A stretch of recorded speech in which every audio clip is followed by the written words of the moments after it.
Holiday Report. I am your host, Benjamin Cooper, and today we are embarking on a low-cost challenge from France to the UK to Palma de Majorca and back. Today we are concentrated on the route between between Manchester and Palma de Majorca. Now, why don't we start with Orly?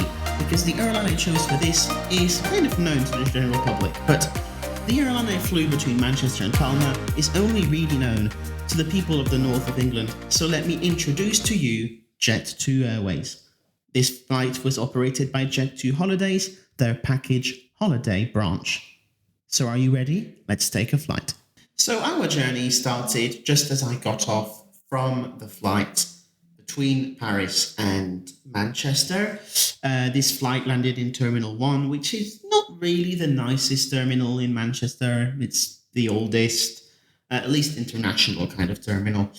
It caters to airlines like EasyJet, but also caters to Emirates. It's the former flagship terminal. Built in the 70s, 80s kind of stuff. But my flight onwards to Palma was departing from Terminal 2. So inside, rather confusingly, there are signs to do transfers, but for some reason, that did not work for self-transfers. So what is a self-transfer? It's kind of self-explanatory, really. It's a transfer where basically the passenger booked on two different airlines that don't collaborate together and so has to do a connecting flight on their own. So to do that, I had to clear immigration, which is okay because I'm a British person. I had no issues with that. Go out, walk to Terminal 2, cross security. Luckily, despite the delay of my previous flight, I'll touch upon that in the next episode, I still had about 2 hours and 45 minutes. Security at Manchester was a real nightmare. It was 45 minutes-ish to clear security. So that left me with, 2 hours to wait for my flight, which was also delayed due to weather and a medical emergency. So I ended up actually making up the 45 minutes or so that I lost due to the delay, which brings us to the interesting topic of what can you do in Terminal 2 whilst you wait. Of course, because Terminal 2 is a little bit more modern, they have newer equipment, which means that you don't need to take all of your belongings from outside your bag. If you're flying outside of peak hours, which is in the morning between 10 and 12, and in the afternoon between 3 and 6, you shouldn't expect very long delays. There's quite a few things you can do if you're someone who likes getting to the airport early. So in the upper level of the new concourse, you're going to have all sorts of restaurants, from pubs, obviously it's Britain, so it's kind of popular there, to more like brasserie-style restaurants on the lower floor. On the upper floor, again, next to those pubs, is the 1903 and the Escape Lounge. Those can be accessed with Priority Pass, which is interesting. You pay a fee online and you have access to loads of lounges in the world. You can also access this lounge if you're flying with Air France in business class or with Qatar Airways, if I'm not mistaken, in business class. So it's a nice place to relax. You also have another place that you can use, another lounge in the older part of the terminal, which is where my flight departed.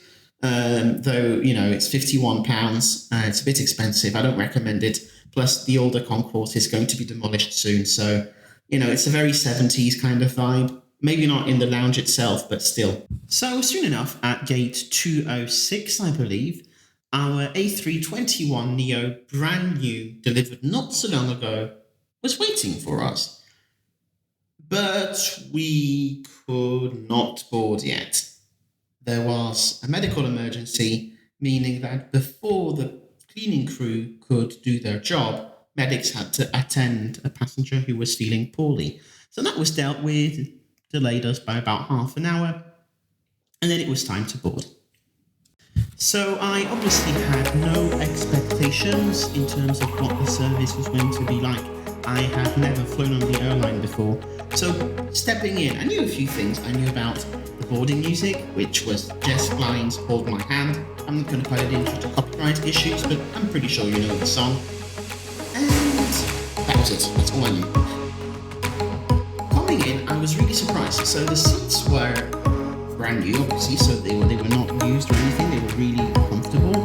Leather in a 3-3 configuration, typical for a short-haul aircraft. With a cup holder, which was really nice, came in handy later on.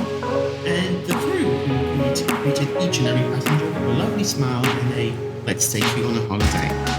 Very, very nice way to start a flight. Very, very nice way to put the passengers in the right mood.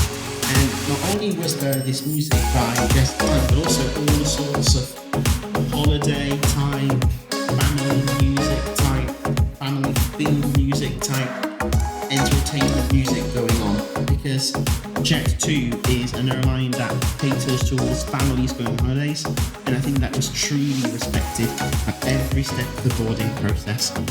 Which, by the way, was very, very efficient. Boarding was complete within about 25 minutes, and I actually had 2 free seats next to me. Initially, I only had one, but one of the passengers traveling with their friends decided to sit next to his friend, and that meant that I had the whole row to myself.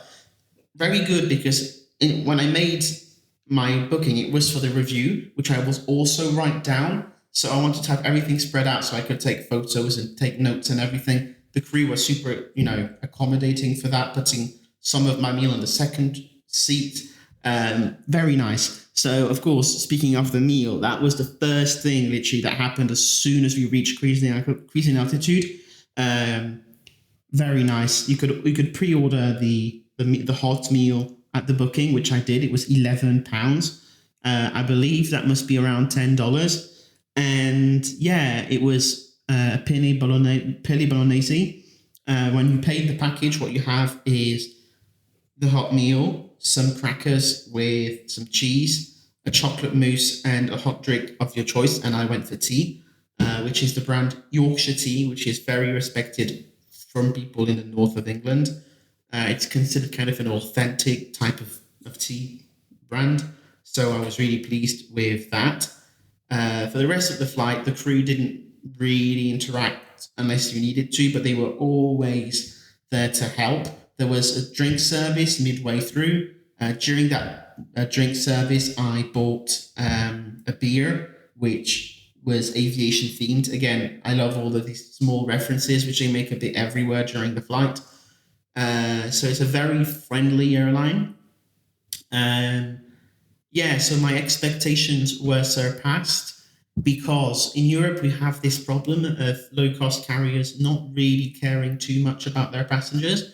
You might have heard about stories with Ryanair and EasyJet and all that stuff. So I came in having very poor expectations, if I should say. And a crew that had the attitude of a full-service carrier and passengers that got all of the benefits of a low-cost carrier.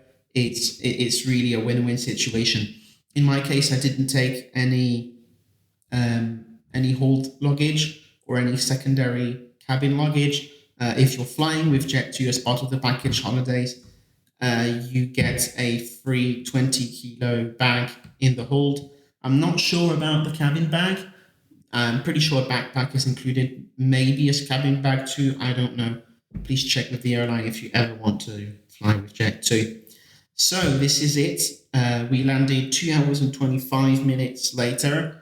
Very uneventful flight. A little bit of turbulence just as we approached Spain. Other than that, it was really smooth, really enjoyable. So all in all, a very, very pleasant flight. We touched down despite all of these problems. I think it was 15 to 20 minutes delayed. In Palma, I slept for one night there, and then I continued on another airline, which will be the subject of next week's podcast. So thank you very much if you made it until this point, and I shall see you next week. Blue skies and tailwinds to everyone.